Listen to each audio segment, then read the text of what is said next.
Good morning everyone. माझे नाव पार्थ विनोद कोडे.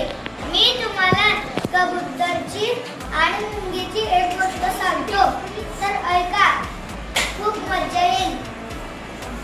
एक घनदाट जंगल होते. त्या जंगलातून नदी वाहत होती. तिथे मुंग्यांचे वारूळ होते. एका मुंगीला खूप तहान लागली होती. ती नदीवर पाणी प्यायला गेली. अचानक तिचा पाय घसरला. ती म्हणाली, वाचवा मला, कोणीतरी वाचवा. एका झाडावर एक कबूतर बसले होते. तिने मुंगीताईला बघितले आणि म्हणाले, मुंगीताई घाबरू नकोस, मी खाली टाकलेल्या पानावर अडून चाल. पान तरंगतंय.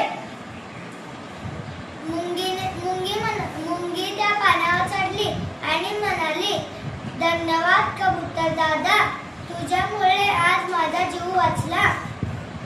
आणि एक शिकारी त्या नदीपासून दूर एका झाडापाशी आला आणि त्याने बंदुकीने त्या कबुतराकडे फायर केले. तेवढ्यात मुंगी आली आणि म्हणाली, आपण कबूतर दादाला वाचवायला हवं. कबूतर दादाने आपल्याला वाचवले आहे. आणि त्या शिकाराला त्या मुंगीने चावले आणि त्या कबूतर वाचले. तो कबूतर सुद्धा म्हणाला, धन्यवाद मुंगीताई, तुझ्यामुळे पण माझा जीव वाचला. आणि मुंगी म्हणाली, आपण एकमेकांची मदत केली आहे. धन्यवाद. Very good. टाळ्या वाजवा सगळ्यांनी.